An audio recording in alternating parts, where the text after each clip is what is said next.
do tend, I think a lot lately, I've been tending on the latter. So getting more stuff for the same money. Obviously, paying less is fun. Like, say if they offer like $10 for a shirt, and I'll be like, no, we'll do 2 shirts for $10. And you end up getting it. It's like, oh, that's kind of cool. So I would say probably the latter for now. Yeah.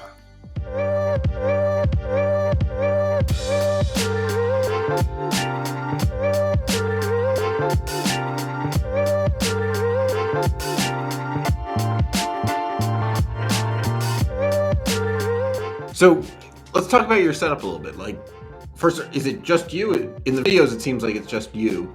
Are there other people in the background?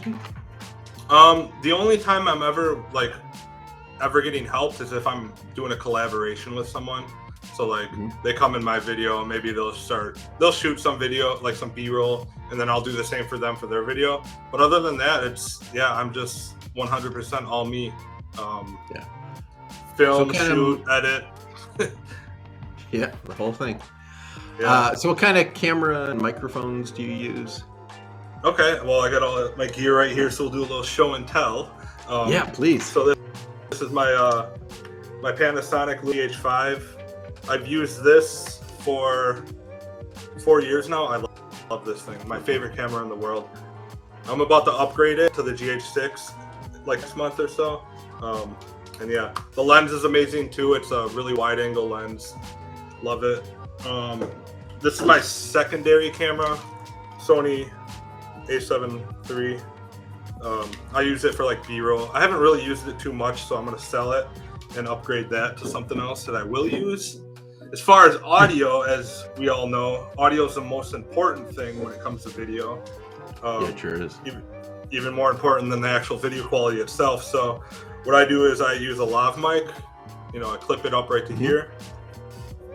Connect it into something called the Zoom H1 audio recorder. And what I like about this is it just gets my voice mostly. It doesn't get like any of the surrounding ambience or anything. And I like that because I subtitle the other person I'm talking to anyways. So it's just like me narrating pretty much. And with that, if anything's wrong with this and like the audio doesn't come out, at least I got a backup audio with the camera, right? So right. 2 audio sources. And then for my super smooth shots, I use this Moza Air 2S. I just upgraded to this a little bit ago, but I kind of already broke it. I don't know. It kind of made me mad. I don't know. I might have to get a new one because, like, as you can see, the joystick is like, I don't know. I tried opening it up, fixing whatever. But it's under warranty? I love this thing. Yeah, I don't know. I'll have to see. I got it in Greece, so I don't know if I'd have to go back there. But anywho, so that's the electronic stabilizer. My first stabilizer I ever had was the Glidecam. So this is a weighted stabilizer. Right here you can see put weights on it and whatnot.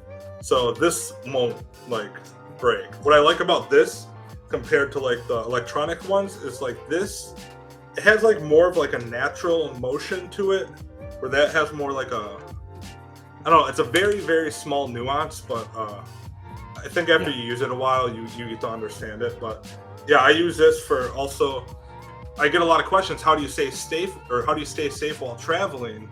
When I have my camera on top of this and people see me holding this, I think people will like second guess.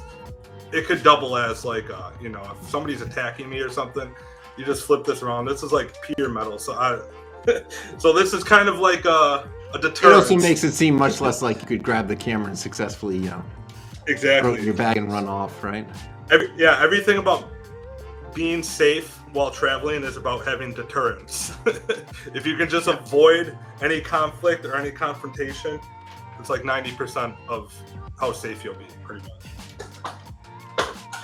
So yeah, that's it regarding. I mean, I have other like 360 action cameras and things like that, but other than that, that's just my main setup. Pretty kind of compact. So yeah.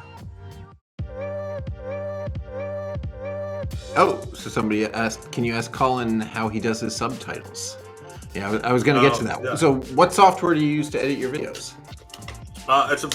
It's a pretty obscure software that every time somebody asks this, they've never heard of it. But I've just been using it since like 2012. It's called Power Director. Yeah. When I first started editing videos back in 2012, I just Googled best video editor, and it was like a CNET review. So I think it was like a paid search review. engine So I optimization. downloaded it in just for sense. Some marketing person wrote a whole bunch of blogs about how they have the best software. So I've just been using that ever since. You. That's awesome. Yeah. So what kind of computer do you use? Is it just a laptop, or do you have some real? Yeah. So I have the Razer Blade 17, the 2020 Razer Blade 17. It's a nice computer. It's got I think the 2080 in it. Yeah. Okay. Yeah. Oh, cool. Yeah, I decked it out. I have like 8 terabytes of SSD internal in it, so pretty excited about that. I just upgraded. It's a serious machine. Okay. Yeah. Right. Okay. Nice. And how much do you actually edit the videos? Like time wise? Yeah, I mean, I know obviously you put in subtitles, and there certainly jumps. Yeah. So I would say a 20-minute video would probably take me like 40 to 60 hours of editing. Subtitles take around 7 hours alone. So it's like once I get done with the video, it's like I gotta re-edit the whole, not re-edit, but the time it takes feels like I'm editing a whole new video just to subtitle it. So you have a couple other channels. Are you gonna post the other channels anymore? Or?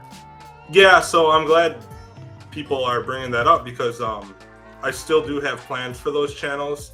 I'm glad I have those up because I do have some people following those to where when I'm ready to post content, I do want to get into VR filmmaking. So I want to get into like VR traveling. So I think with one of the other channels, that's what I'm going to do. More like,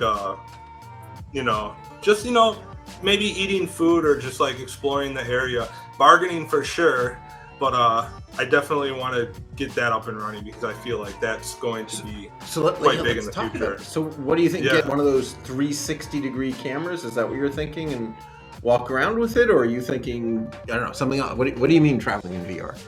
Yeah, okay, so I do already have like the Insta360. I have like a couple of those cameras. And although they're good for like if you're watching it on your phone and like you're watching it like this, it's really not up to standards, I think, when you watch it within a headset, like quality wise. So I'm gonna upgrade. There's this lens for the Canon EOS R5.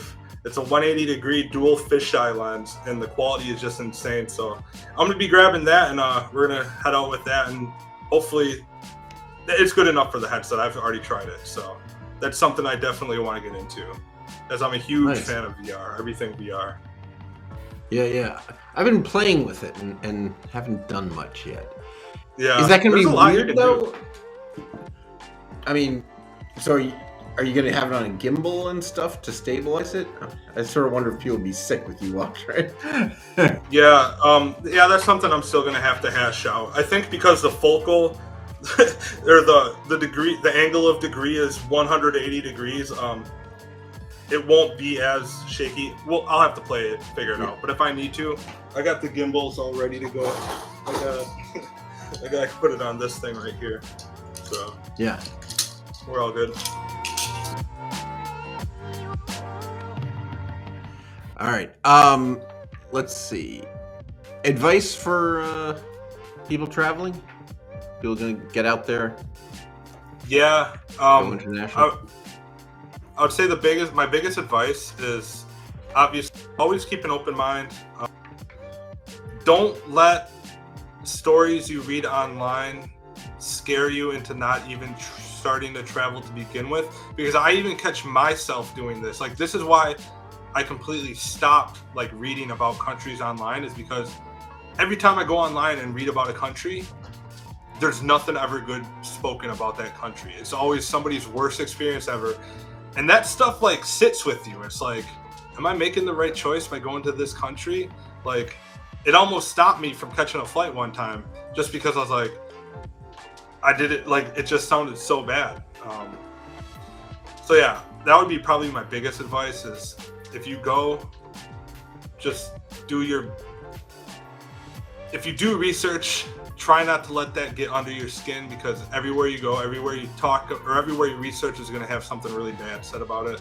And it's going to scare you. You're going to get scared. And travel these days are easy. Everybody has booking apps, you know, Uber, you can book a hotel, whatever.